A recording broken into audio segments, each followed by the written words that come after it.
تہجد اللہ کی طرف سے دعوت نامہ ہے۔ جب اللہ کو کسی سے ملاقات کرنی ہو اور بات کرنی ہو تو وہ اسے تہجد کی لگن لگا دیتا ہے۔ جب یہ سارا جہاں خاموش ہوتا ہے، پھر رات کی تاریکی کے اس عالم میں خدا اپنے بندے سے ہم کلام ہوتا ہے، اور تب یوں محسوس ہوتا ہے جیسے شہرت کی حدوں کو توڑتے ہوئے وہ رب ہم میں سما گیا ہے، اور لہو میں عجیب سی محبت کی کیفیت دوڑنے لگتی ہے۔ پھر میرا رب فرماتا ہے، مانگ مجھ سے میرے بندے، تو نے جو مانگا میں نے دیا تجھے۔ مگر تب اللہ کے سوا کسی کی طلب ہی نہیں رہتی، اور پھر طلب اللہ کی ہو اور وہ نہ ملے، ایسا تو ممکن ہی نہیں۔ تہجد کا آغاز انسان سے تو ہو سکتا ہے، مگر اختتام صرف اللہ ہے۔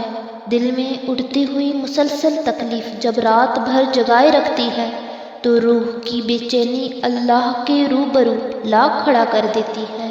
پھر کچھ درد سنایا جاتا ہے اور دعا کے لیے بے جان ہاتھوں کو اٹھایا جاتا ہے۔ جب سارا غبار باہر نکل آتا ہے تو سکون کی عجیب سی کیفیت طاری ہو جاتی ہے، جیسے سارے دکھ کسی نے اپنے اندر جذب کر کے روح کو آزاد کر دیا ہو۔ اللہ سے کی گئی وہ ایک ملاقات، وہ ایک گفتگو ساری الجھنیں سلجھا دیتی ہے۔ پھر مجازی دکھ نہیں بلکہ حقیقی محبت سونے نہیں دیتی۔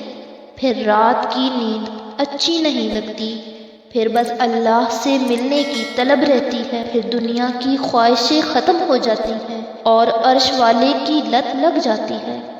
اور کون کہتا ہے کہ دعائیں قبول نہیں ہوتی؟ دعائیں 7 آسمانوں تک جاتی ہیں، اور تہجد میں مانگی گئی دعا رد نہیں ہوتی۔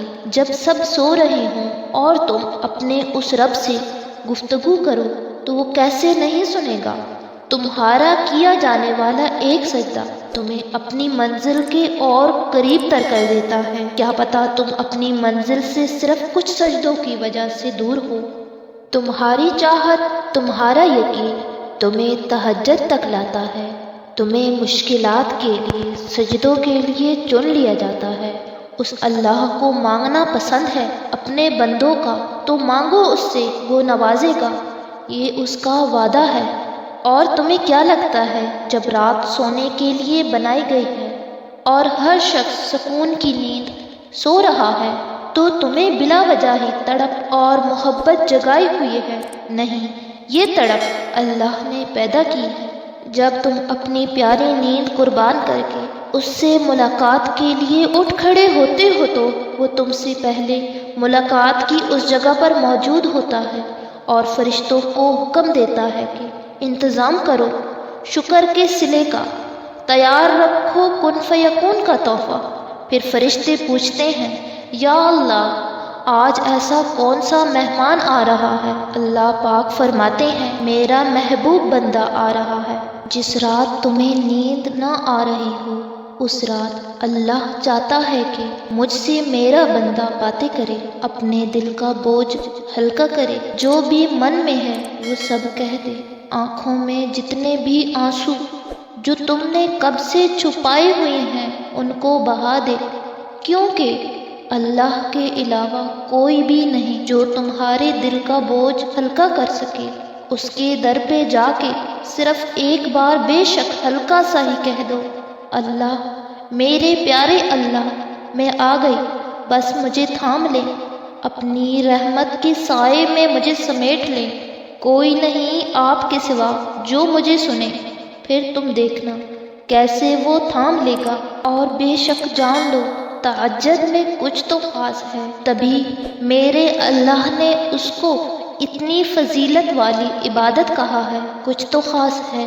تبھی اللہ اپنی اس عبادت کے لیے پہلے آسمان پر آتا ہے، کچھ تو خاص ہے۔ تبھی اللہ کسی کسی کو چنتا ہے، جس کو چن لیتا ہے نا، پھر اس کے لیے معجزے کرتا ہے۔ تہجد کی نماز کے لیے کسی عمر کی پابندی نہیں۔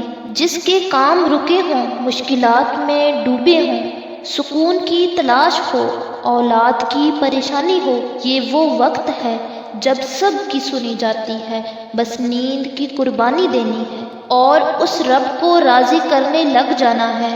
وہ بندے کے بہت قریب ہے اور قریب ہو کر وہ حاجات بھی سنتا ہے۔ بس عمل کرنا پڑتا ہے، قربانی دینی پڑتی ہے، پھر سب کچھ عطا ہو جاتا ہے۔